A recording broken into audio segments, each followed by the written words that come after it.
이제 새로운 교육 방향에 대해서 역량과 잠재력을 제가 얘기했는데, 이게 그러면 역량과 잠재력이 좀 더 구체적으로 설명드리면 뭐냐? 그게 이제 제가 한 30분 정도 설명드릴 내용인데요. 기존에 우리가 가지고 있는 역량은, 뭐라고 봤냐면, 지적 능력, 인성, 태도, 기술 등을 포함한 다차원적 개념이라, 이렇게 봤어요. 그랬더니 이게 제가 아까 말씀드린 대로, 자존심, 또 논쟁, 자기주도 등등하고 연결시키면서 우리 아이들이 이 가부화가 걸리기 시작한 거예요. 지적 능력도 있어야 되고, 인성도 있어야 되고, 태도도 발라야 되고, 기술도 가져야 되고, 어떻게 우리 학생들이 이걸 다 가지는 거냐. 그래서 이거 전부 다 가져야 되는 거냐라는, 그럼으로써 학생들한테 우리가 아까 말한 대로 학습인지 학든지, 또는 이 역량의 가부화로, 역량의 홍수로 인한 가부화인지, 이런 것들이 문제가 되기 시작했다. 저는 이렇게 보고 있거든요. 그래서 결국은 우리가 역량이라는 건 뭘로 이해해야 되느냐? 바로 인간다운 삶을 가지는 인간력으로 해석을 해야 된다라는 것이 제 결론이에요. 그래서 사실 우리 학생들을, 인간들을 뭘로 봐야 되느냐? 그렇죠? 그죠? 서로 인간다운 힘을 가질 수 있게 해서, 우리가 아까 생태 전환 부분이니까 인간 문명에서 생태 문명으로 바꿔야 된다 얘기하지만, 그렇다고 해서 인간을 없애고 그냥 자연으로 돌아가야 된다 이게 아니잖아요. 결국 인간다운 힘을 가져서 우리가 생태 문명으로서 갈 수 있도록 우리가 선한 선택, 바른 선택을 해서 간다는 거죠. 그런 힘을 가질 수 있는 인간을 길러내는 것이다. 그게 사실은 우리 성일초에서 가지고 있는 타이틀인 홍익인간일지도 몰라요. 그죠? 그죠? 최근에 근데 어디 교육과정 타이틀에 홍익인간을 뺀다고 얘기가 있어서 많은 사회에서 부정적인 얘기를 하신 분도 있는 것 같아요. 그래서 지금 2022 개정교육과정에서도 기존에 있던 이 지식, 기능, 태도, 가치에서 이렇게 바꿔야 된다라는 거죠. 그게 이제 책임감을 가지거나 새로운 가치를 창출하거나 딜레마를 대처하거나 이런 것들을 가지는 사람을 길러야 된다라는 거죠. 여기 보면 뭐 지식을 길러야 된다, 기능을 가져야 된다, 태도, 가치 가져야 된다 이런 얘기 아니잖아요. 그렇죠? 이게 해서 이쪽으로 가고 있다라는 것을 2022 개정교육과정의 방향에서 얘기하고 있다. 그런 얘기죠. 그죠? 그래서 이쪽에 우리가 학부모 입장에서 어떻게 해야 되는 거냐? 이제 어려운 선택의 길이겠죠. 그래도 이쪽이 중요해. 뭐 이렇게 하실 분도 현재는 계실 것 같아요. 그래서 결국 선택의 몫이긴 한데요. 그래서 이제 저는 역량의 재해석 부분하고 이 역량의 재해석이 부분하고 이 잠재력은 연결된다 그런 얘기죠. 왜 그래서 역량을 왜 잘못 해석했냐면 현재 드러난 능력만 가지고 살펴봤기 때문이라고 봐요. 현재 가지고 있는 역량이요. 그러니까 선행을 했든지 아니면 두뇌가 좋아서 부모님한테 받은 머리가 좋은 사람이 받아서 이든 간에 현재에 가졌던 능력만 가지고 비교, 평가, 순위를 매긴다면 그 결국 역량은 그렇게 해가지고 순위 또 경쟁에서 하고 이렇게 될 것 같아요. 그죠? 이제 그 이미 현재까지 나온 표출된 내용이다라는 거죠. 근데 이제 저는 잠재력을 제가 가져온 이유는 이게 어떻게 되나요? 이 보이지 않는 우리가 드러난 것보다 보이지 않는 내용이 더 중요하자. 왜?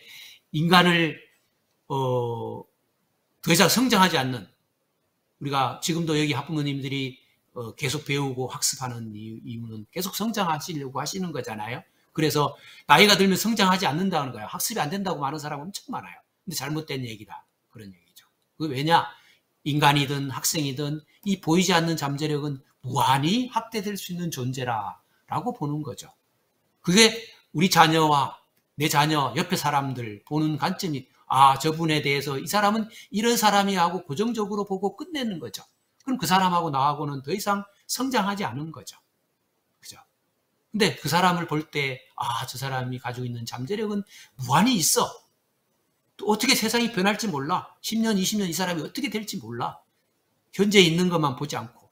그래야 되는 거죠. 그죠? 그래서 저도 6학년 때 가르쳤던 학생이 그때 시험 잘 보고 우수했던 학생이 현재 그대로냐? 살펴보면 거의 그대로지 않아요. 벌써 20, 30년 지났잖아요. 굉장히 달라져 있어요. 반드시 그 드러난 능력만 가지고 반드시 인생을 그렇게 살 거라고 우리가 예측할 수는 없다라는 거죠. 그죠? 그래서 실제로 연구한 사람들도 그래요. 1세대, 2세대, 3세대에서 뭘 강조하게 되나요? 4세대는 잠재력을 강조하고 있다. 잠재력이 뭐냐? 아직 완전히 사용하지 않는 기술이나 능력을 말한다. 현재 보여주고 있는 것보다 더 잘할 수 있는 기대와 정도. 그죠? 그렇죠. 잘할 수 있을 거라고 기대하면 그렇게 될 거라고 되는 부분들이 많잖아요. 그래서 칭찬, 격려 얘기가 나오는데, 물론 이제 칭찬을 막 하면 안 되죠. 잘하고 있지도 않는데 칭찬하면은 역으로 욕이 돼요. 그죠? 그러니까 비난이 됩니다. 그래서 칭찬도 이제 잘해야 되긴 한데, 어쨌든 잘할 수 있을 거라고 기대. 지금 현재는 안 되지만 잘할 수 있을 거라고 기대를 가지고 또 기대를 하고 또 기대하고 인간에 대해서 하는 거죠. 그래서 그러니까 그 사람이 얼마나 소중한지를 정말로 말로만 소중한 게 아니죠. 그죠? 저 혼자 또 흥분했습니다. 네. 동의하시는지 모르겠지만. 그죠? 그래서 그럼 잠재력을 어떻게 길러주는 거냐? 그래서 잠재력을 전번에 우리 1학기, 전반기에서도 배웠지만 뇌 교육 얘기 들었잖아요. 그죠? 배움을 통해서 내가 기속적으로 자극되는 부분이요. 그래서 그 다음에 정서와 공감, 논의와 표현이 사고 과정을 소중히 여긴다. 잠재력이 향상되는 부분에서요. 그래서 그 사람의 내면의 세계, 감성의 세계, 우리 문해체 활동도 하는 이유들은 감성을 깨우치는 거잖아요. 그죠? 그 다음에 책 읽거나 이런 것도 다 그런 내용입니다. 그래서 그 학생의 이해의 세계가 넓혀지는 거죠.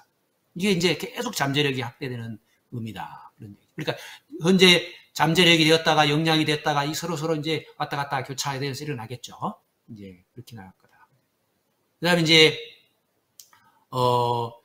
에듀테크 같은 이런, 신기술들을 잘 활용할 수 있으면 좋겠다. 그런 얘기고. 제가 지금 잠재력을 더 강조하는 이유가 또 하나 있습니다. 이 코로나의 위험에서 우리가 기후변화라든가 감염병 이런 위험 대응에서 우리는 왜 기초과학의학들을, 생명과학들을 미리미리 챙기지 않아서 이런 백신이나 이런 것들은 외국에 의존하고 있는지 참 갑갑합니다. 그래서 제 친구의 대학에 있는 생명공학 교수한테 물었더니 다 기술을 다 가지고 있대요. 할 수 있대요. 근데 누가 안 밀어줘서 어쨌든 돈줄을 가지고 있는 분들이 안 밀어줘서 그렇다라고 얘기하더라고요. 안타깝죠, 그죠?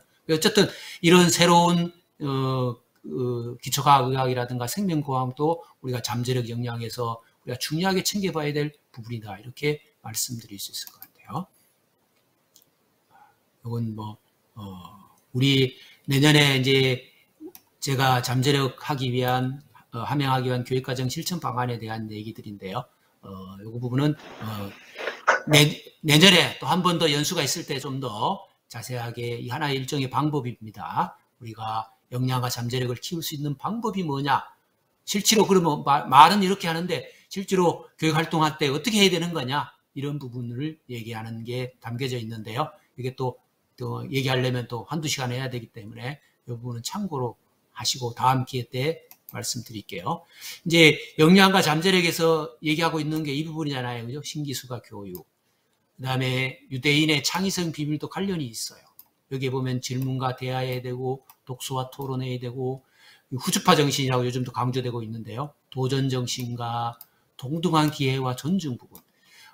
회의하거나 할 때 누구든지 동등한 기회로 줘야 된다. 그런 얘기죠. 그러나 서로 입장이 있어요. 자녀들이 가족회의 한다고 앉아서 아빠의 입장만 또 앞서 입장도 고려해 주지만 그러나 언론은 열려 있어야 된다. 그러나 자녀가 부모 입장도 생각해 줘야 되고 부모는 자녀 입장도 생각해 줘야 되고 이게 이제 동등한 기회와 존중의 의미다라는 거죠. 그래서 아까 말한 또 베스트보다는 유니크가 아닌 거예요.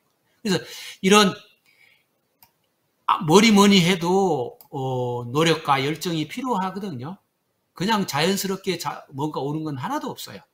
그래서 여기에 열정과 노력이 필요한 거고 그래서 이게 열정과 노력이 들어가게 되면 뭐가 만들어지죠? 스토리가 만들어져요.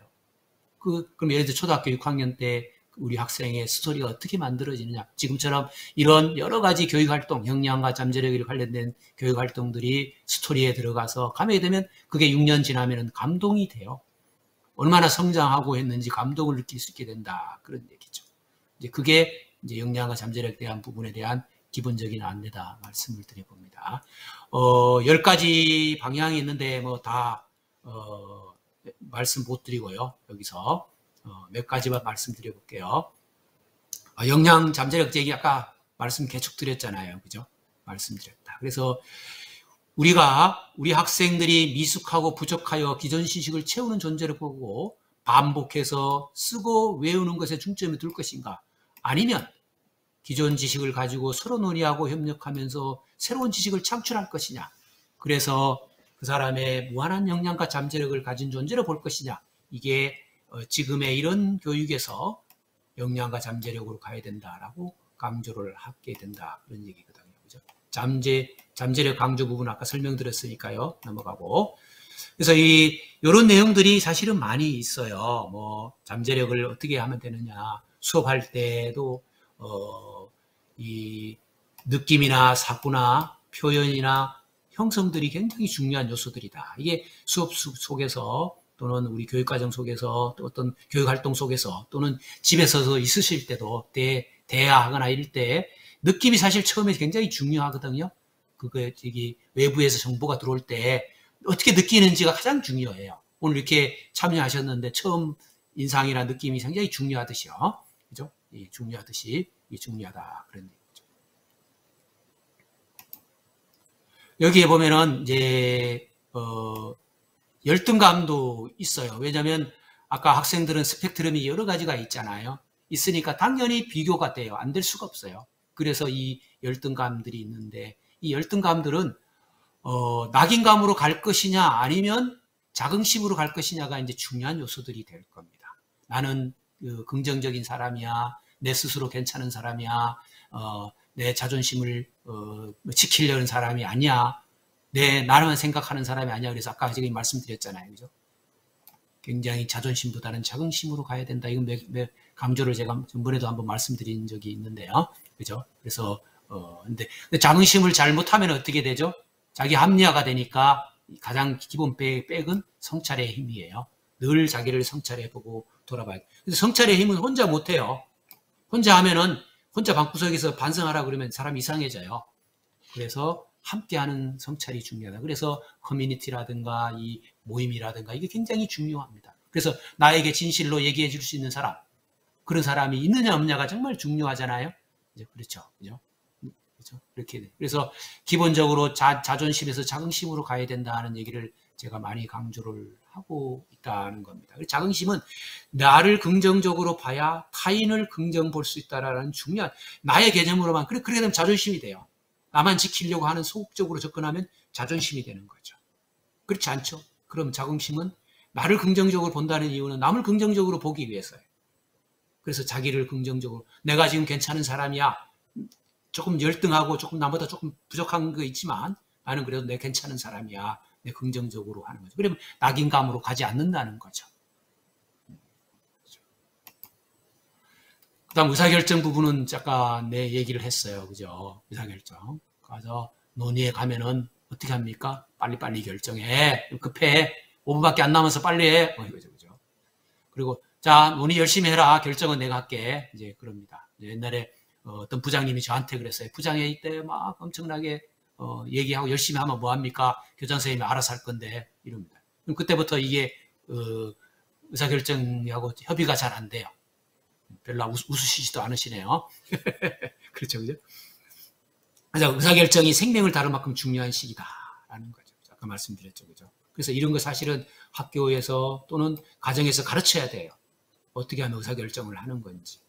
제일 나쁜 방법은 뭘까요? 어떤 방법이 있긴 해요. 제일 나쁜 방법은 다 할 만큼 하려고 그러고 내가 결정하는 게 제일 나쁜 방법이겠죠. 그죠? 인생에서 결정할 일이 너무 많다 이렇게 말씀드리고요. 요거는 이제 협력해야 된다는 거 말씀을 제가 드립니다. 그죠? 학생 하나하나가 너무 소중하고 가치롭기 때문에 이제 그러니까 그 학생 하나만 놓고 보면 너무 가치롭고 소중한데 그러면 A 학생은 근데 B 학생은 어떻게 되는 겁니까? 근데 A하고 B하고는 같이 살아야 돼요. 따로 떨어져 살 수가 없어요. 근데 다 소중한 가치잖아요. 서로 협력을 해서 가야 된다는 거죠. 그죠? 그 부분입니다. 그게 어떨 때 학습에서도 일어나야 되고요. 교육과정에서도 일어나야 되고, 가정생활에서도 일어나야 되고 하는 부분입니다. 그래서 가끔 제가 독일 얘기 많이 하는데, 독일은 정말이에요. 남에게 피해 끼치고 하는 부분들은 엄격하게, 굉장히 자유분방한 나라지만 남에게 피해 주고 남의 상처 주고 이런 부분들은 굉장히 엄격하게 어렸을 때부터 가르친답니다. 그럼 용서가 안 한답니다. 굉장히 엄하게 야단치고 한다고 그러더라고요. 그게 돼야 되는데 너무 소중한 가치가 있다 보니까 야단을 못 치잖아요. 저희 집에도 할머니가 키워줬는데 할머니가 야단을 못 치잖아요. 참 그런 부분들이 안타깝더라고요. 그래서 그런 부분들이 있긴 합니다. 그죠? 그다음에 이제 요금 넘어갈게요. 그다음에 이것도 이제 기초학력에만 너무 우리가 치중해 둘 거냐? 정말 기초학력만 가지고 계속 얘기할 거냐? 그거 또 아까 말씀대로 또 나타나거든요. 또 나오고 끝도 없어요. 근데 우리 아이만 기초학력 해결되면 된다. 물론 그렇게 보실 수는 있죠. 그러나 아까 말씀드린 대로 학교는 이런 학생들이 계속 와요. 계속 그 문제만 따져야 되는 거죠. 그러면 아까 말한 교육활동들이 여러 가지가 있는데 여기만 놓고 할 수가 없죠. 아이들 스펙트럼이 다양한 학생들에 대한 교육활동들을 고민해. 물론 이것도 해야 돼요. 근데 온통 여기만 놓고 우리가 얘기할 수는 없다라는 거죠. 그죠? 그런 얘기죠. 그래서 특별히 우리가 저는 이 3R이 뭔지는 아시죠? 읽고 쓰고 세막이잖아요. 그죠? 그 기초학습인데 이제 그것보다는 뭐가 중요할까요? 저는 말할 때 쳐다보고 듣는 자세요. 그 다음에 자기 의견을 제대로 이야기할 수 있는 것. 그 다음에 경청하는 자세, 배려하는 자세, 서로 협력하고 합의할 수 있는 이것을 저는 기초학습 능력이라고 봐야 된다는 거예요. 이런 걸 되면 이게 쉽게 돼요. 좀 더 효과적으로 더 빨리 돼요. 그렇게 생각하지 않으시나요? 저는 그렇게 생각을 하는데요. 그 부분이 안 되기 때문에 이것만 해가지고는 안 된다라는 거죠. 이것만 해가지고는 그냥 임시방편일 거다라는 거죠. 이게만 되면요. 스스로 학습이 잘 되잖아요. 남하고 또 금방 돼요. 배움도 서로 일어나고 충분히 된다. 그런 얘기거든요. 그래서 저희는 내년에 이런 것들을 담기 위해서 이제 프로젝트형의 학습들을 하게 되는데요. 이것도 나중에 한번 기회 있으면 좀 더 설명을 드리도록 할게요. 학생들의 흥미, 참여, 성취를 학생의 흥미부터 고려해서 참여를 시켜서 성취가 일어나도록 한다. 그런 얘기죠. 그게 이제 과거는 이게 성취에다가 모든 걸 중심에 두고 이걸 이렇게 살펴봤거든요. 그러다 보니까 아이들 흥미와 참여가 떨어지는 거예요. 그래서 이제 흥미와 창배를 먼저 보고 하는 그것이 방식이 뭐냐? 이제 프로젝트 수업 방식이다. 이제 이렇게 말씀드릴 수 있을 것 같아요. 그래서 이제 교육활동 전체적으로 우리 학생의 선택활동이든 협력 프로젝트든 사회참여 프로젝트든 도전 기반 학습이든 이런 프로젝트 형태의 거를 담아서 차년도에는 좀 더 역량과 잠재력적으로 교육활동을 구성을 해보고자 그렇게 할 예정이라는 말씀을 드립니다. 여기서 중요한 하나 바로 이 시행착오라는 것이 분명히 있어요. 프로젝트는 아이들이 중심이 되고 스스로들 하기 때문에 분명히 시행착오가 있습니다. 우리 시행착오를 인정하지 않으면 아까 말씀드린 대로 경량이 또 결국은 옛날의 중심, 아까 잘못된 교육으로 다시 갈 거예요. 그래서 이 시행착오를 우리가 인정을 해줘야 되는 부분이 있습니다. 그렇다고 뭐 매번 시행착오만 해야 될 건 아니고, 그러나 어떤 한 프로젝트 상황 안에서는 그 과정에서의 시행착오들은 발생할 여지들이 많다. 그런 얘기죠. 그 다음에 여기 계시는 분들 학습지 굉장히 좋게 생각하죠. 저는 학습지에 대한 병폐를 너무 잘 알기 때문에요. 학습지로 하는 것들은 우리가 바꿔야 되는 부분이다. 그런 얘기입니다. 학습지에다가 칸을 만들어서 이 칸에 세 글자를 채우는 학습지 같은 거 제일 나쁜 방법이죠. 학생의 사고를 단절시키는 가장 나쁜 방법이다. 그런 얘기죠. 오히려 처음부터 이렇게 열어줘서 네가 쓰고 싶은 내용 쓰라가 훨씬 더 의미 있는 내용이다. 근데 우리는 여기 칸에 맞춰서 정답만을 찾으려고 하죠. 그래야만 안심이 돼요. 여기다 엉뚱한 소리 하면은 바보 취급받겠죠. 그죠? 네, 그렇게 되는 것이다. 그래서 기존에 있는 지식을 가지고 네 생각이 어떠냐? 그죠? 그래야 그게 의미가 있는 거다. 그런데 무슨 1, 2학년한테 네 생각이 있느냐 물어보면 돼요? 근데 그렇지 않아요. 1, 2학년들이 훨씬 더 창의적이고 자기 생각이 더 많아요. 그런데 1, 2학년 때 잘 활발하게 얘기했던 학생들이 고학년 가면 얘기하지 않는 경우, 어른 가면 얘기하지 않는 이유들이 뭘까요? 다 그 낙인감, 상실감, 또 남한테 얘기 안 하는 것보다 훨씬 가만히 있으면 중간이 가리기 때문에, 얘기해서 늘 손해보거나 핀잔을 받거나 이러기 때문에, 그렇게 점점 교육이 받아가 학습이 돼가지고 점점 입을 닫기 시작하는 거죠. 그죠? 저는 그렇게 보는 거거든. 그렇게 우리 사고를 단절시키는 학습지, 기존 이걸 외우게 하는 거, 학습지, 이게 되었어요. 네. 물론 구구단을 외운다든가, 이런 부분들은 여기서 말하는 구구단이 의미가 없다고 제가 말씀드리는 건 아니에요. 그게 바로 기존 지식이다라는 거죠. 근데 구구단을 외우는 게 최고 목표로 둬서는 안 된다는 거예요. 그게 뭐 놀이를 통해서든 어떤 다른 방법이든 하나의 수단으로서 기존 지식은 존재하죠. 기존 지식이 있어야 논의를 할 거 아니에요. 근데 그 기존 지식을 채우는 평가를 거치면 안 된다는 뜻으로 말씀을 제가 드리는 거예요. 그래서 구구단을 가지고 평가를 거치면 안 된다고 제가 말씀드려요. 근데 구구단은 활용을 해야죠. 기존 지식이기 때문에. 그죠? 어쩌면 만약 우리가 평가에서 구구단을 활용해서 했느냐라고 평가하는 부분들은 의미가 있을지 몰라요. 근데 구구단을 다른 걸 가지고 활용하든 구구단을 활용하든 그거는 다양한 방식으로 자기가 기존 지식을 가지고 논의하는 평가에 해당이 된다라고 하는 거죠. 이제 마무리를 할 시간이 5분밖에 안 남았는데요. 5분은 질문도 못 받을 것 같으나 이거 어쨌든 마지막 질문에서 마무리를 좀 해볼게요. 행복한 학교 실천에 대한 제 나름대로 인생에서 터득한 내용입니다. 한번 참고하시면 될 것 같아요. 자긍심이라는 거 제가 수태 말씀을 드렸고요. 그 다음에 현재 즐길 거를 찾으셔야 돼요. 너무 아이한테 집중하거나 또 내 관심사만 가지거나 이게 아니라 내가 현재 나를 즐겁게 할 수 있는 것들을 찾으셔야 된다. 학생도 마찬가지거든요. 그 다음에 결국은 미래가 있어야 되겠죠. 그죠? 그래야 행복한 학교 업무 생활을 하실 수 있을 것 같아요. 그죠? 자기를 긍정적으로 볼 수 있어야 학생을 긍정적으로 볼 수 있습니다. 이게 제일 먼저다라는 걸 말씀드리고. 근데 이제 아까처럼 여러 가지 자녀의 스펙트럼 등등 여러 가지를 고민하면서 갈등이나 고민이 생기잖아요. 그죠? 그래서 이 해결 방법은 첫째, 멘토를 찾는다. 요즘 학부모님들끼리 서로 전화번호도 안 주고받고 그런다고 그러긴 하더라고요. 과거하고 많이 달라지긴 했는데 어떤 방식으로든 갈등이나 고민에 대해서 상담을 받을 수 있는, 도움을 받을 수 있는 사람이 있어야 된다고 저는 봐요. 그 부분은요. 그 다음에 근데 이제 상담을 잘못 받으면 이렇게 사는 사람이 있어요. 학폭 나오면은 학폭의 상담을 받으면 그거 무조건 고발해 막 이렇고 그런 얘기 그죠? 또 학습에 대해서 사람들이 하면 그 빨리 학원 보내 막 이런 멘토 말고요. 정말 선한 삶을 사는 멘토가 있으시면 좋을 것 같아요. 그 다음에 독서가 책에 다 있어요. 책에 우리가 요즘은 유튜브죠, 그죠? 유튜브든 책에 찾아보면 없는 게 없다 그런 얘기죠. 고민에 대한 해결 방안을, 그죠? 그리고 그것도 사람도 안 되고 독서도 안 돼요. 그러면 때를 기다리셔야 돼. 느지막하게 또 기다리고 또 꼬집어가면서 허벅지 꼬집어가면서 또 기다리고 또 기다려야 된다. 이제 제 나름대로 전략입니다. 이제 또 다른 전략이 하나 이제 최근에 찾은 건데요. 정말이에요. 열 내지 말고 9만 내라 그런 얘기입니다. 열 많이 나죠. 자녀 등 사람 관계에서 요즘 특별히 열 많이 납니다. 신문에 기사들 보면 진짜 열보다 100배 더 나기도 하는데 그래도 열 내지 말고 9만 내라.